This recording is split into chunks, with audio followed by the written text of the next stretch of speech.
ever find it necessary to push the government on this issue of child abuse. But stay on the line here because I suspect we'll get a lot of calls above that this morning. You remember, I when I spoke about it yesterday, I made the preamble and said, well, don't attack the messenger, attack or deal with the message. But you will understand and will agree to a certain extent that she have the necessary connections to push such legislation on the very subject. But let's listen to Alex Boyd Knight. Do you or someone you know suffer from diabetes? Well, the legislation has to be tightened so that these perpetrators don't get away. There are too many loopholes. There should be a protocol. When anybody comes to the hospital because of a rape, there's a list of things that the doctors have to do. A protocol. That is what we need. We need to get serious. We need to firm up on our Evidence Act. Even a simple thing like right now, it's not the law for DNA to be taken to determine who is the father and who is not the father. In 2015, for God's sake, there's a lot of things that we can do legislatively. I mean, the government has its legislative agenda. And I want members to know that it's not only government that can pass laws, There's a mechanism for a private member's bill to be brought to the House. It is very much of concern to me because I'm thinking that at the end of the day, how many people are going to actually be convicted? And also the Evidence Act. We need to bring our Evidence Act up to the 21st century, 2015. I'm sure you're not thinking about the Sexual Offences Act is deficient in one major particular. It is this. When a child of 14, 15 presents herself at the hospital, very pregnant, ready to give birth. Not the doctor, not the nurse, not the wardsmaid, not the person who accompanied that child to the hospital. None of them are obliged to inform the police that they have evidence of a crime. If a 14-year-old child or 15-year-old child is pregnant, somebody committed a crime against her. Nobody's obliged. So you have all these cases where stepmothers, mothers allow the stepfathers to have in relations with their daughters. They don't do anything about it because he's the breadwinner. And so she gets away. But as far as I'm concerned, see Patty ni suti we Patty ni for life. The woman is even more culpable than the man rape the child. Now, here's my point here, Kalajan Baptist. Yes, I agree with Alex Boyd Knight, and I said that yesterday. I'll continue to say that.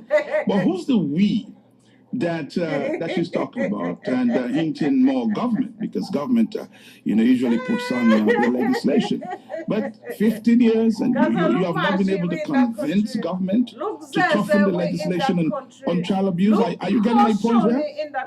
I do get your point, Matt. And I know when the UWP, when they were in office, I remember the minister that was Richard Roberts, then the minister, they moved they changed the law, they amended the Sexual Offences Act and to make it tougher. See, that is when they put 25 years, etc., etc. They're not referring to those people at all. This is not in that she's not been able to convince her peers or her government to probably make the laws tougher. But I want to add further to that, Matt. And someone reminded me of that. One of the things that we face in this society in Dominica, and you want to say that I am attacking the courts. They're above the law. They're above the law. They don't come in there at all. The law is not for them. And it is there many times when that's why they know about all those ministers that getting people to their children pregnant and doing all these nasty sexual crimes against the young people of Dominica. And they hear no evil, speak no evil, see no evil, and they have the audacity to be coming on the radio and talking about crap, about sick and suti way, Zosele suti way, Alex Boyd Knight. All you are those when suti people way. go before the court found guilty of sexual offences, all you are those suti way, those mama suti way, those when suti way. Very, very that's what all you are. Shameful, if I may put it that way. And I will say that forcefully because the records are there and speak for itself. You cannot tell me that For example, you have people, repeat offenders.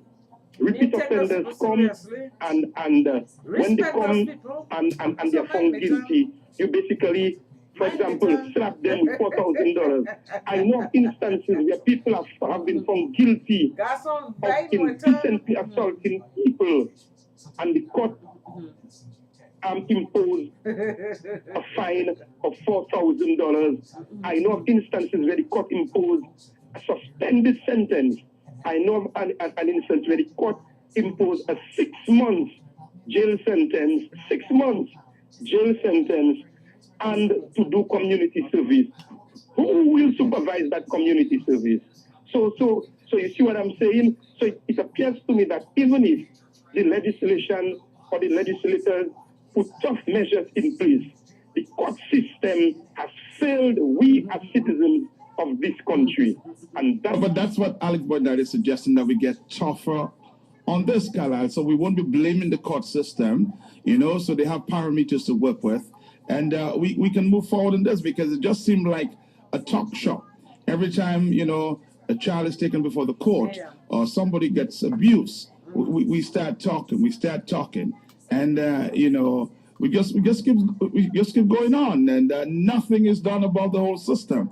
So on that note, we can say let's get tough, but Alex Boyd Knight, get tough with your colleagues there and tell them to toughen the legislation. Yeah, I agree with that. I mean, because they have to look at that. She also spoke about the Evidence Act. This thing has been there for a long time.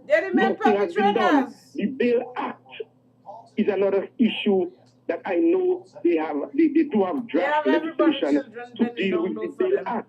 What has happened since? It's been talk and talk and talk and talk. I remember when Mr. Carrett was Commissioner of Police, and that is a while. Mr. Carrett has been gone for a while. We spoke about the Bail Act. What has happened? Absolutely nothing. The Evidence Act is there. They need to look at that. So you have to intertwine the Evidence Act and the Bail Act. So if you deal with that, and because people come before the court now on such offenses, and it's bailable. All you know is bailable. We don't have a Bail Act, and the discretion is on the magistrate to decide whether they grant bail or not. And let's look at the situation there was a situation, I think, in the Portsmouth community where someone was involved in molesting a young child, and from all reports, the incident was so bad that the child in itself was hospitalized. The person was kept in custody. Bail was denied for about 7 days. After that, bail was granted in how much? In the sum of $20,000. You understand? Yeah. And then now that child continues to live with the scars and trauma of being molested. And we as a society, some of us we speak, and some of us we stay shut, keep our mouths shut. Yes, hush money going all over the place. Yeah, hush money. Sorry that I agree with Alex Boyd Knight about.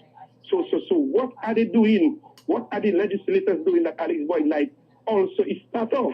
I'll tell you what, Carlisle John-Baptist has some breaking news coming in involving a minister of government who may have been in a traffic accident down on the West Coast. We will be talking to you sometime